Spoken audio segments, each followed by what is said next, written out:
Hello everyone, my name is Abhinav and I have Sichan with me. And today we are going to discuss an online approach towards time series decomposition. Before we go any further, let's understand what do we mean by time series decomposition. A typical time series consists of many components. First component is trend, which captures long patterns in the data. Second is seasonal patterns, which captures any seasonality present. For example, airline traffic is higher during holiday time. Third component is residual, which cannot be explained by either trend or seasonality. In the above figure, we have airline passenger data collected over 10 years. We can clearly see an underlying trend and some strong seasonal patterns here.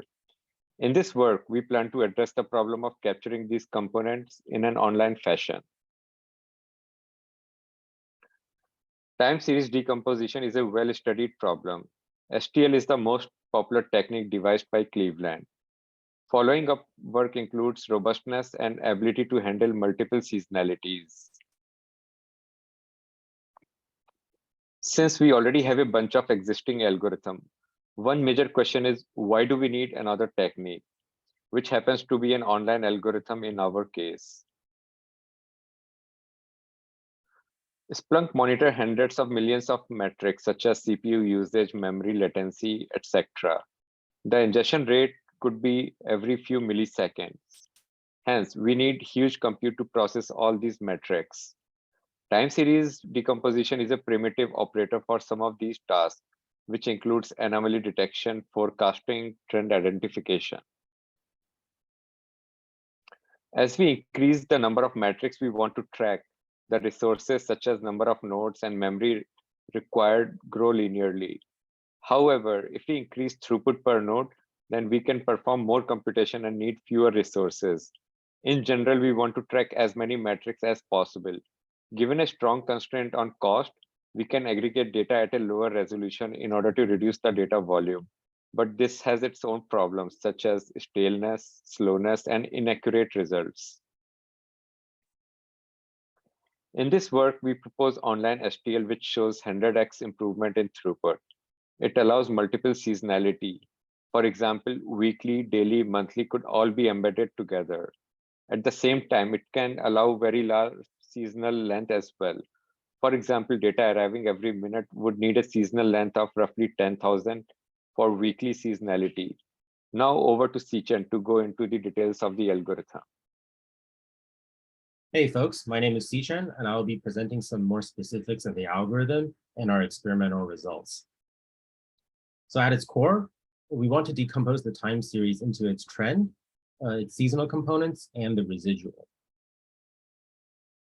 OnlineSTL really consists of two parts. For every incoming point, it has an update, and then immediately afterwards, it has a predict on the decomposition of this new point. The update for an incoming point will always take in proportion to the number of seasonal components times the length of the maximum seasonal period, which we call the seasonality. The core of OnlineSTL really consists of two parts: the trend filter, which is just a pre-computed vector, which smooths out some past number of points, and the seasonality filter, which is just two vectors which keeps track of the cyclical subseries, components of the cyclical subseries. And basically, just to be specific, these two epsilon vectors keep track of the most recent exponentially smooth point of each cyclical subseries. So the procedure of OnlineSTL goes as follows. For every incoming point, say xt, we first apply the trend filter by taking an inner product of the tricube with the past number of points, xt, to get the initial estimate of the trend 1, labeled in this red box in the green series. And then once we have this initial estimate, we subtract our initial estimate from the original series, and then we compute our initial estimate of the seasonality on this series xt minus t1. And as this algorithm goes on, we will further refine this seasonality estimate until we finally get our final seasonal component. So this blue series is our initial seasonal estimate. And once we get that, we now compute the trend on this initial seasonal estimate. So here we compute the trend of trend 2 of our original estimate of the seasonality 1. And so once we have computed this, we finally compute a detrended series, which is basically the original series minus our original estimate of the trend T1 minus the trend of the seasonality T4. Once we have this series, we can then finally compute our final seasonality estimate. And this will be the estimate that is output by the algorithm. So we compute seasonality 2 on this series xt minus T1 minus T4 to get our final seasonality estimates.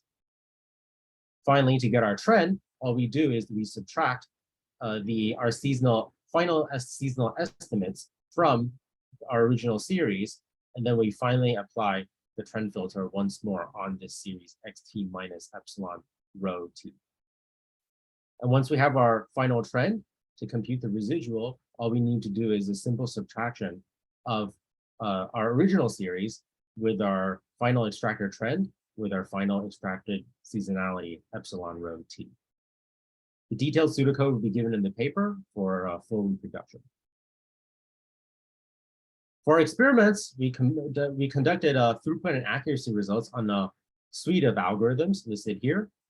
Each of these algorithms are in fact batch algorithms, but we compare in our results in terms of accuracy and throughput on both the online and the offline versions of these algorithms.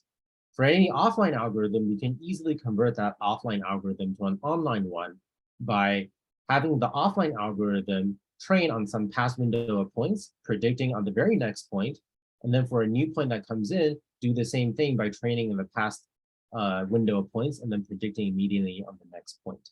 And this is how we will give a fair comparison of these online versions of these batch algorithms to OnlineSTL.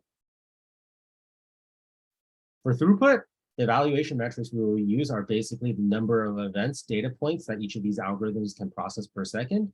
Our data set is an event generator, which simulates the type of high ingest rate data that Splunk receives. And finally, for our test environments, we will be testing OnlineSTL only on A, but we will be testing all of our algorithms on B. Our experiments on A really highlight, our experiment in A really highlights the scalability of the OnlineSTL algorithm in a Splunk-like environment, production environment. And for our experiments in B, we want to use some fixed hardware to kind of to compare all of these algorithms in terms of their throughput and their accuracy. So in a production-like environment of OnlineSTL, we see that as the seasonality increases, the throughput decreases.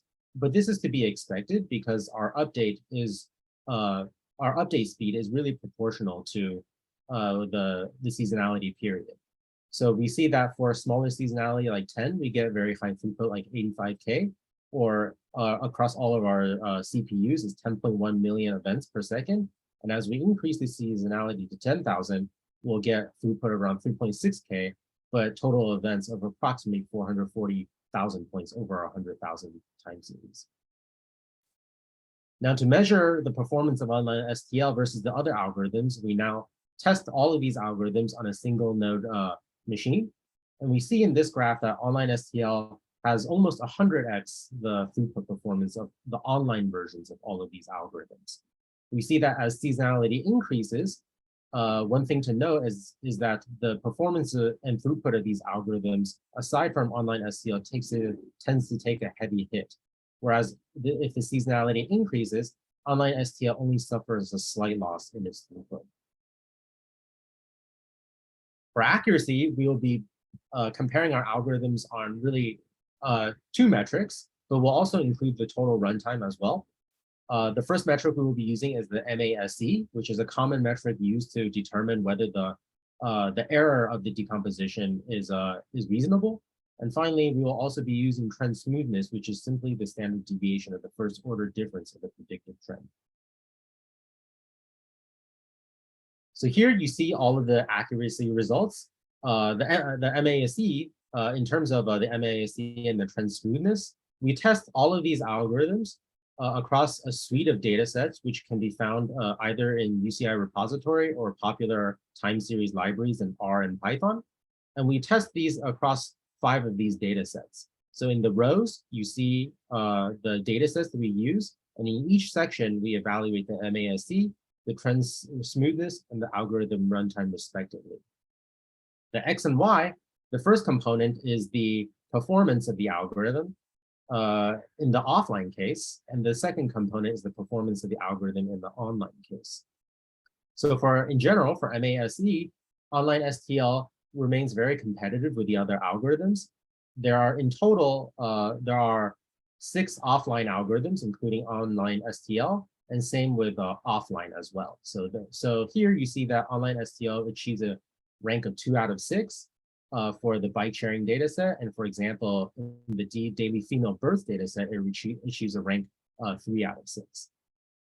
So we can see in general, the story is that for MASE, OnlineSTL remains very, very competitive.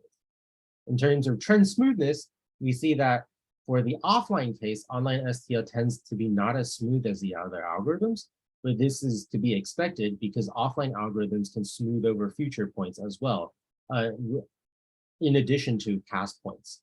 However, if we compare the trend smoothness of OnlineSTL versus online algorithms, it beats all other online algorithms in terms of trend smoothness.